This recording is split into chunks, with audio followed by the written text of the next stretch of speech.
فاطمه نیوزمامدова раиси намояндагии ширкати Innovative Road Solutions дар Тоҷикистон таъин шуд. Ин хабарро Далери Абдулло, раиси дафтари матбуоти ширкати ARS рӯзи 5 апрел ба Радиои Озодӣ тасдиқ кард.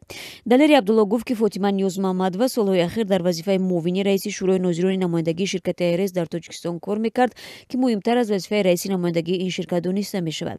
Сухангӯи намояндагии ширкати ARS мегӯяд, ки ҳарчанд ихтисоси хонум Ниёзмамадова ба роҳсозӣ ва нақлиёт марбут нест, аммо муҳим аст, ки ӯ дар ин ширкат таҷриба андохтааст ва бо мушкилоти кор ошно аст. раиси пешини ширкати ARS Асомиддин Азизов рӯзи 3 апрел аз мақомаш барканор шуд. Сухангӯи ARS гуфт, ки Азизов ба далели вазъи саломатиаш бо хоҳиши худ аз вазифа рафт.